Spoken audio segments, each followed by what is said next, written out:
Good evening from New York. I'm Chris Hayes. Like so many Republican-controlled states, the state of Arizona, which of course narrowly flipped for Democrats at the presidential and Senate level, has seen a Republican push for voter restrictions in that state. Yesterday, that push to restrict access to the ballot box ran into an unexpected roadblock. After Republicans introduced a restrictive voting bill, like ones we've seen in dozens of other states, one Republican state senator defected to stop the bill from moving forward. You might think, oh, wow, a Republican breaking with her party over this anti-democratic push to change the rules. But no.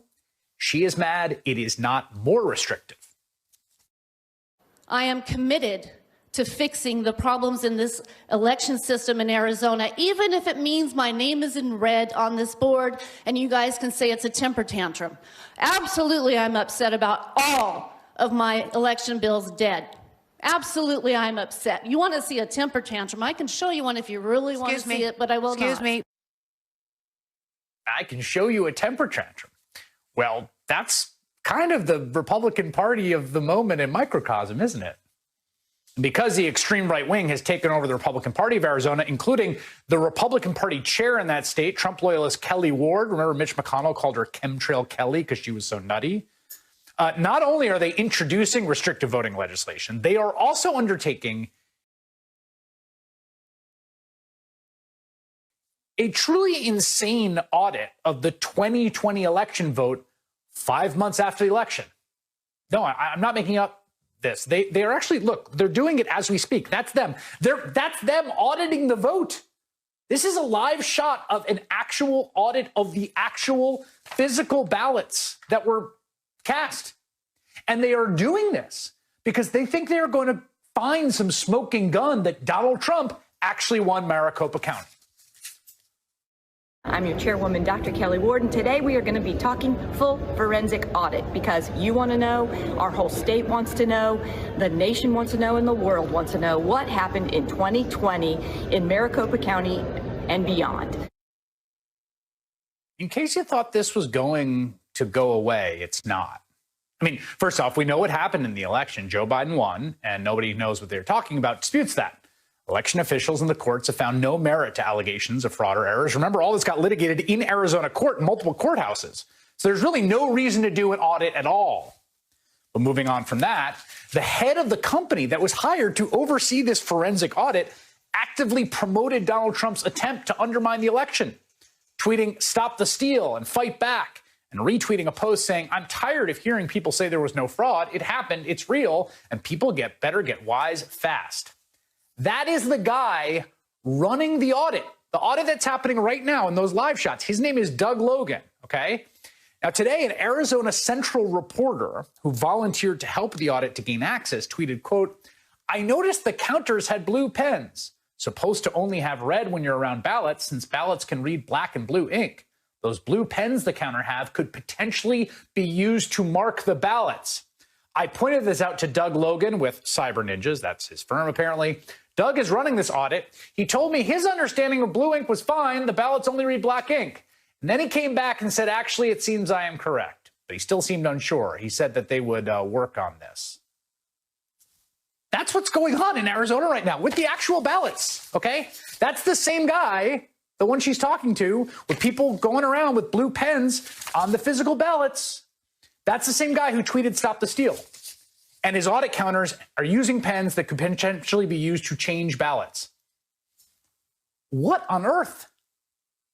I mean, there are already legitimate questions about the security around those ballots and this whole audit. A local news team in Phoenix reported that for 4 days, they, quote, gained access to the Coliseum, its hallways, staircases, the main floor, where the computer equipment will be used by the auditors.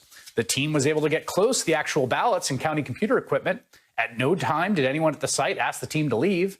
At no time did the team enter through any doorway or entry that contained a no trespassing or restricted access sign. For 4 entire days. Nobody was guarding the ballots or election computers these people have gotten their hands on to run their audit, unless you think the Trump supporter running the operation is some kind of an anomaly.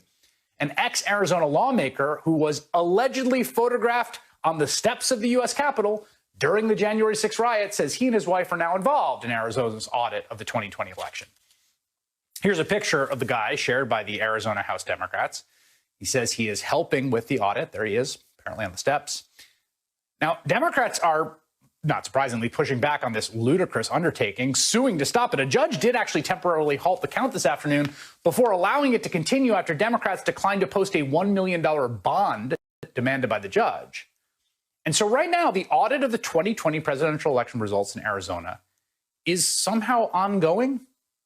Lori Roberts is a columnist at the Arizona Republic and azcentral.com, and she joins me now. I have to say, I've covered a lot of elections. I've covered recounts. I've covered very tightly contested elections. I've never seen anything like this in my life. Like, I actually don't even understand how this came to be. How did this come to be? It's Arizona. What can I say? You can't spell Arizona without AZ. From the night of the election, the Stop the Steal chant began. And in our state, even though there has been no evidence of any wrongdoing, all of the audits done, all of the sample hand counts done, all of the lawsuits done have turned up absolutely no evidence that are deeply into Donald Trump's pocket. And we have Republican elected officials who, simply put, are not willing to speak truth to their own constituents. They're scared to death of them. And so here we are with what I call them the Trump ninjas, because the company is Cyber Ninjas and Doug Logan is their CEO. So I call them the Trump ninjas. Here they are with our ballots. There are no city officials around. There are no state officials around. There are no county officials around. There is just Doug Logan and whoever his people are with our ballots. He can't tell us who's counting the ballots. He can't reassure us that the people counting the ballots are a mix of Republicans and Democrats and independents, since we're a state with a third, and a third. He can't tell us who's going to be doing the signature certification on the ballots, if they have any training in knowing how to compare signatures. He won't tell us who's going out to knock on doors to ask people, hey, did you really vote? Whether they've been vetted, who's going to be asked, what they're going to be asked. We know nothing because, in fact, reporters aren't allowed to come onto the floor of the Coliseum there that you're showing and report on what's going on. When asked about why, the reporters were told, well, there's not enough space for them. This is an arena with 15,000 seats, and there's not enough space to allow reporters inside with notebooks and cameras and all the things that they need to do their job. And we saw the results of that today when our reporter, Jen Fifield, was able to go in. The only way reporters can go in is if they have a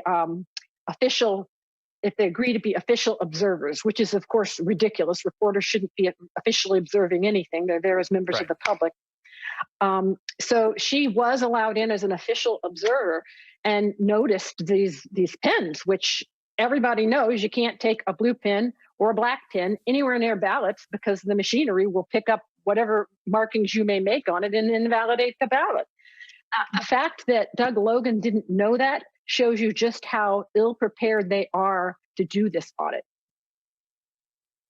So, I mean, I'm almost at a loss for words here, but how does anyone take custody of them? Did they sue, or were they? It was unclear to me. Did they sue for this, or did the Arizona Republicans in the state Senate grant them this access? The Senate Republicans who control the Senate, it's a 30-person Senate, and 16 of them are Republicans, subpoenaed these ballots for the first time in I think late November or early December, and the county said, we can't hand them over to you because Kelly Ward, who is the state Republican Party chairwoman, is still suing us. And we're not going to turn over our voting machines and our ballots to you that are potential evidence while we're being sued. So once the lawsuits were mostly taken care of, Senate President Karen Fann put out another subpoena for these ballots and for the machinery and for everything else and for voter records. And a judge ultimately ordered that the subpoenas are valid. So the county had to turn over this material. Now, the Maricopa County Board of Supervisors is a 5-member board run by Republicans who point out that there had been no evidence of a problem. They even went the extra mile and hired experts, real actual experts, to check out the machinery, which is the Dominion voting system's machinery, to see if there was any problem with the machinery. They came up with nothing. So when the time came for them to be part of this audit, and when they found out who was involved with the audit, they're like, "We want nothing to do with this. We'll give you the ballots. You take them wherever you want them to be." And so that's where they are. They've been taken out of the vault where they were under clear security, and now they've been trucked over along with all these machines to Veterans Memorial Coliseum, where we don't know what kind of security there are. Reporters were wandering around there last night. They're supposed to be, I mean, who knows? If you can look in the picture there, you'll see a little fence on the side, I think to the left, and the ballots are behind there. There's, I think, 50 or 60 pallets of them. It's 2.1 million ballots. They also will have access to the envelopes that you have to sign, should they want those. They get everything. And here's the scary part. It's not the Senate doing this audit. They have outsourced the whole thing to these private contractors who have our records, who have our ballots. We don't know what they're doing with it, and they clearly have no idea what they're doing themselves with it, because they don't even know that you can't use a red pen or blue pen. So who knows what they're going to do? And another thing. This is one thing. If you don't mind me interrupting you. Go ahead, I know please. you're not used to being interrupted. Please, no, please. The other thing that should shock people is the Senate allocated $150,000 for this audit, which every elections expert that the Republic has talked to says that's a ridiculous thing. You need anywhere from $1 million to $8 million, depending on what you want to do. So One America News Network and one of their reporters, in conjunction with Trump lawyer Lynn Wood, is doing fundraising to raise private funds to supplement the cost to the expense of this audit, that he's feeding this money directly to the cyber ninja people. We don't know who's giving money for this official state audit. We don't know who's funding it. They won't say whether we'll ever know the source of the money. It's become a ridiculous thing. The only people, to my knowledge, the only journalistic organization, to my knowledge, that has access to the floor is One America News Network. But this is a totally independent audit. Totally. Lawyer Roberts, thank you so much for coming on. I'm literally incredulous. I cannot believe the facts as laid out here. And thank you for explaining them so clearly. I really appreciate it. Glad to be here. All right. I want to bring in Rick Hasen, founder and editor of the Election Law blog, author of Election Meltdown, Dirty Tricks, Distrust, and the Threat to American Democracy. He's got a great new op-ed in the New York Times titled "Republicans Aren't Done Messing with Elections," which, well, yes. I want to talk about your op-ed, but first, I just want you to. I have never in my life, in my experience as a political reporter, heard of anything like this. Have you? Oh, I mean, of course not. This is, I call it theater, but it's theater of the absurd.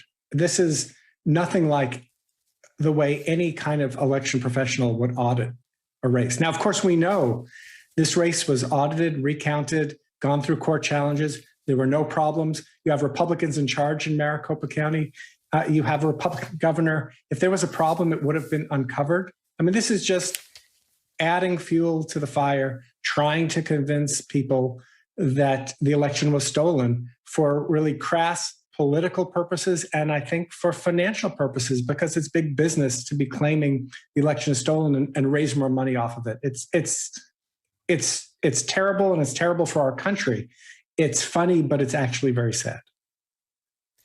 But here's what I find absolutely chilling about this, and it dovetails with what you argue in the New York Times.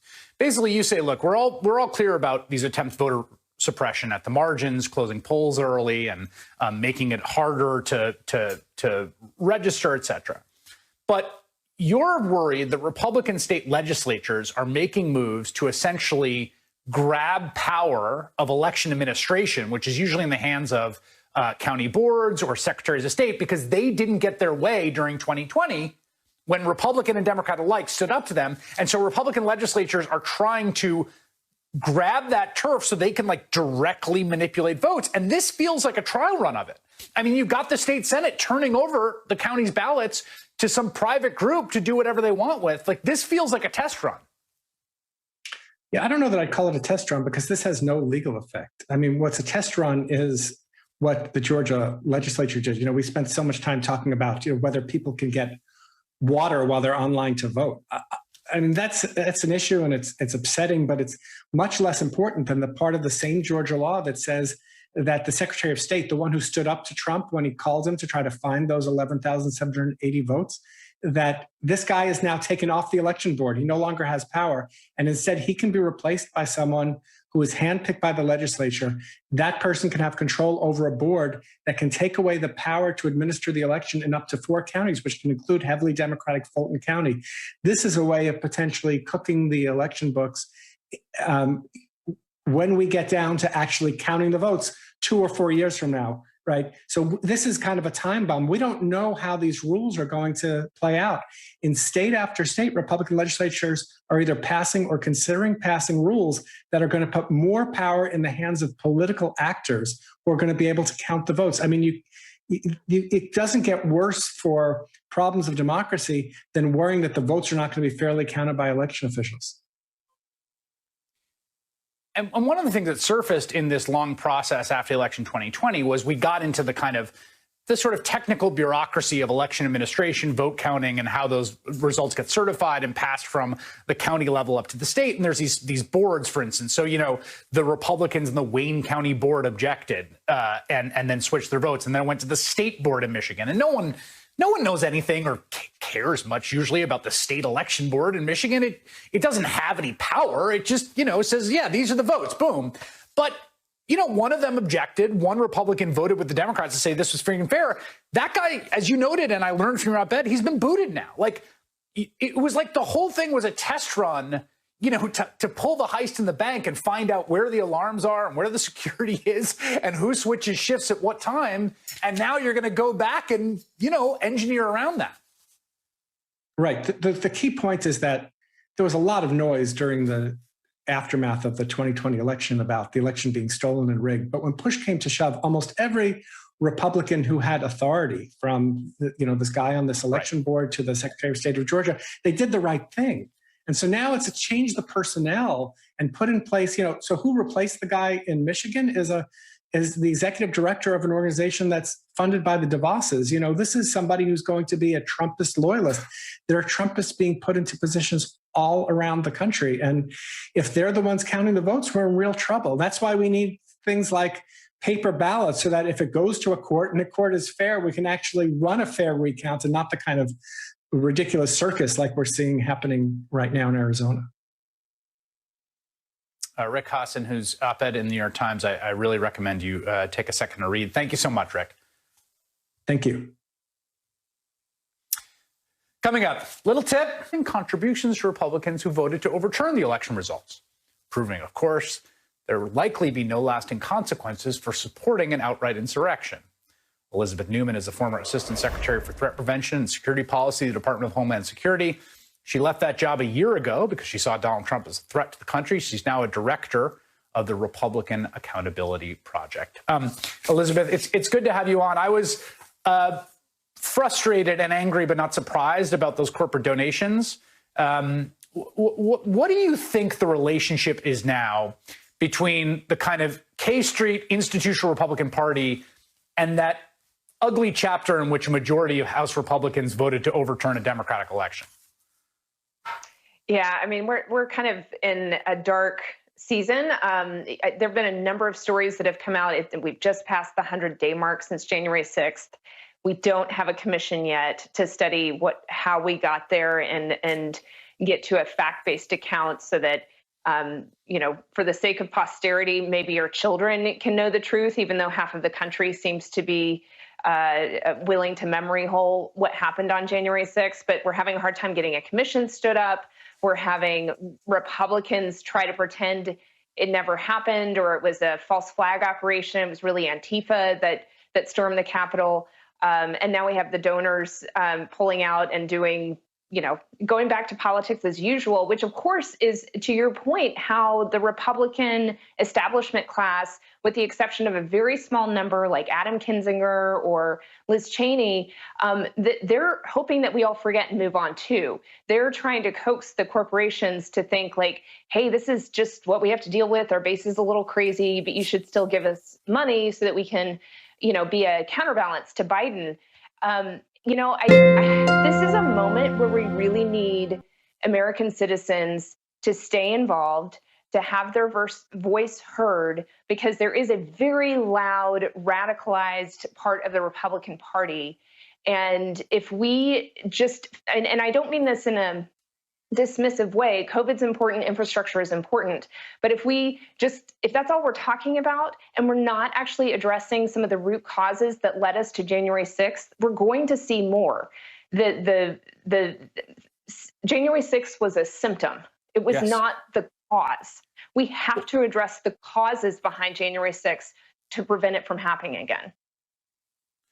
Well, and we're seeing this on display in Arizona today. I mean, the thing that I found sort of, I was a little surprised but encouraged when all these corporations made these announcements, right, that they're not going to donate to any member that voted not to certify the election, because it was a recognition that this was a kind of difference in kind rather than difference in degree. It wasn't, well, we didn't like where you ended up on this bill. This is like as fundamental as it gets, right?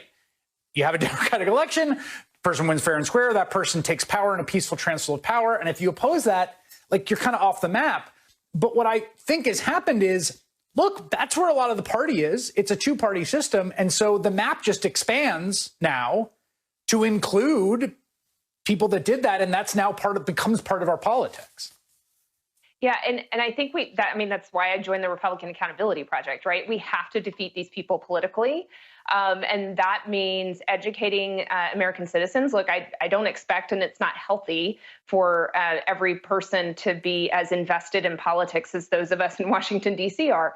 But we need to remind them and educate them why what happened on January 6th was so bad. We need to go back to the basics of democracy. Some of this is about process, and it can be kind of bland, but maybe some creative types can really help us explain to the American people why the reason our country is so great is because of those foundational principles of democracy that, we look at the course of history. What we have experienced for 250 years is very rare, very unique. It's unique in the world. It's rare in the world today. We can't take it for granted. We have to fight for it to be able to continue. And it's almost as if, when you look at a corporation starting to give back to the Republican Party, I take that as, you think business is going to go back to usual and that nobody is paying attention. So that tells me, one, we need to do things like what we're doing tonight, talk about it, so that people say, no, we see you corporations, thinking that what happened on January 6th was no big deal. You're right. This is not a typical political thing. This is not about cancel culture. This is about, there is right and there is wrong. And in a democracy, you can't tolerate a non-peaceful transfer of power. That is trending towards authoritarianism. It's trending towards fascism. Yeah. And history tells us we ignore that at a culture. They want to cancel democracy because they're snowflakes and their fifis got hurt because they lost. Elizabeth Newman, thank you very much for joining us tonight. For having me, From defending the integrity of Capitol Hill rioters, now spreading doubt. Republican Senator Ron Johnson of Wisconsin might be best known these days as a ceaseless font of crazy quotes. The latest being this thing he said yesterday about COVID vaccines.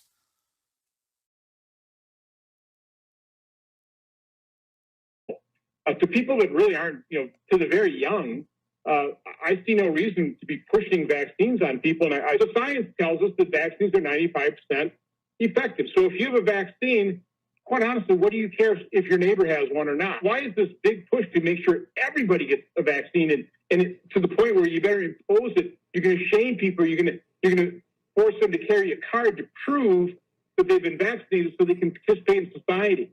I'm getting highly suspicious of what's happening here.